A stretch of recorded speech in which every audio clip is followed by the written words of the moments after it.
మరి ఇప్పుడు మనతో పాటు ఉన్నారండి బీసీ జేసీ జాక్ కన్వీనర్ అలాగే డిఎన్టీ అధ్యక్షుడు కోలా శ్రీనివాస్ గారు. సార్, మరి బీసీ జేసీ అంటున్నారు కదా, మరి ఈ రోజు ఏదైతే సంఘటన జరిగిందో మరి దీనిపైన ఏ విధంగా? ఇప్పుడు గతంలో తెలంగాణ ఉద్యమంలో చనిపోయింది బీసీలు చనిపోయిన తర్వాత ఉద్యమం ఏర్పడ్డది. ఈరోజు రాష్ట్ర ప్రభుత్వము ఏదైతే 42% కామారెడ్డి డిక్లరేషన్ అని ఒకటి ముందుకు పెట్టి బీసీలని రాజ్యాధికారం ఏడుతున్నారో, రాష్ట్రంలో ప్రభుత్వం కాంగ్రెస్ ప్రభుత్వం వచ్చిందో ఆ ప్రభుత్వం కేవలం బీసీలను అడ్డం పెట్టుకుని వచ్చింది. ఇది ఒక నాటకంగా నడుస్తుంది. 42% రిజర్వేషన్ అని చెప్పేసి ఇక్కడ ఒక ఆర్డినెన్స్ తీసుకొచ్చేసి కేంద్రం దగ్గర పంపించి కేంద్ర ప్రభుత్వం ఏమంటే మాకు సంబంధం లేదు రాష్ట్ర ప్రభుత్వం అంటే ఇది కేంద్రము రాష్ట్రం ఆడుతున్న ఒక నాటకంలాగా. అదేవిధంగా 42% రిజర్వేషన్ అయిన తర్వాతనే ఎలక్షన్ పోతాము, ఖచ్చితంగా పంచాయతీ ఎలక్షన్స్ కానీ ఏదైతే ముఖ్యమంత్రి గారు ప్రకటించారో దాన్ని పక్కకు పెట్టేసి ఈరోజు పంచాయతీ ఎలక్షన్ నోటిఫికేషన్ రాగానే మనస్తాపం చెందిన మన చారి గారు, ఈశ్వర్చారి గారు నిజంగా ఆయన తట్టుకోలేక ఆ రోజు ఏ విధంగా శ్రీకాంతాచారి తెలంగాణ కాదు అనే విధంగా ఎట్లయిందో అదేవిధంగా ఈరోజు ఈ బీసీలు ఖచ్చితంగా రిజర్వేషన్ రాదు 42% ఉన్న రిజర్వేషన్ 17%తో ఈరోజు పంపించినందుకు ఆయన మనసు కలత చెంది చివరిగా ఆయన మాటలు బీసీ ఉద్యమం గురించి నేను చనిపోతాను చాలా ద్రోహము, ఇది ప్రభుత్వం చేసిన హత్యలా భావిస్తున్నాము.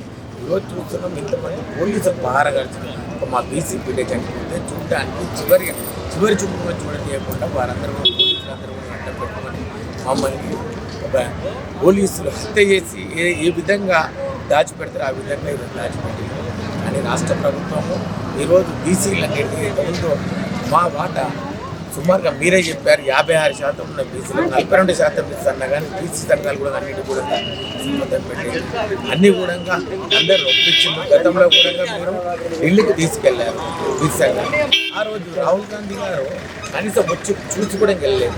ఈరోజు ఎప్పటికీ మధ్యకాలం కంటిన్యూగా వెళ్తా ఉన్నారు ఢిల్లీకి.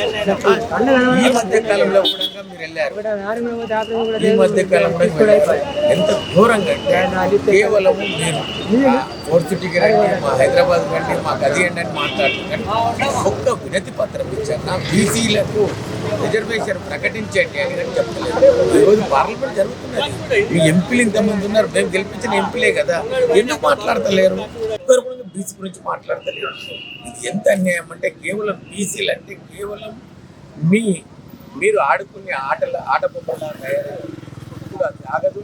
ఈరోజు బీసీలంతా కూడా ఐక్యమైన మీరు చేసే మోసపు మాటలు నమ్మేటట్టు లేరు.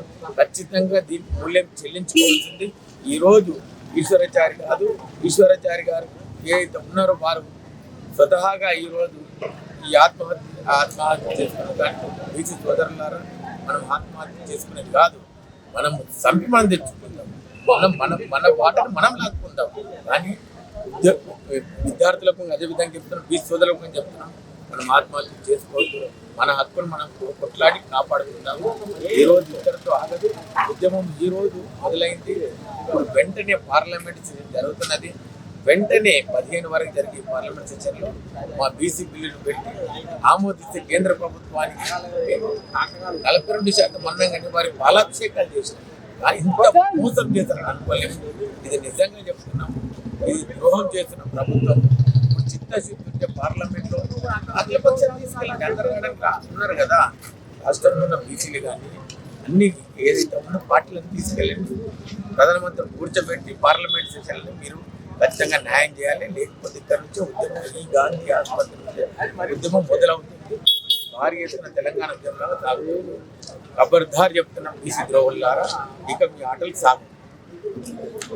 మరి చూస్తున్నారు కదండి, ఖబర్దార్ అనేసి ప్రభుత్వానికి సవాల్ విసురుతున్నారు ఇక్కడ బీసీ వాళ్ళు. ఎందుకంటే ఈ రోజు జరిగిన ఈ సంఘటన నిజంగానే చాలా బాధాకరము. మరి ముందు చూద్దాము ప్రభుత్వం ఏ విధంగా ఈ సంఘటనపై ఏ విధంగా చర్చిస్తుందో, అదేవిధంగా ఏ విధంగా అమలుకు వస్తుందా రాదా అనే విషయాలు ఇంకా వెలువడాల్సి ఉంది.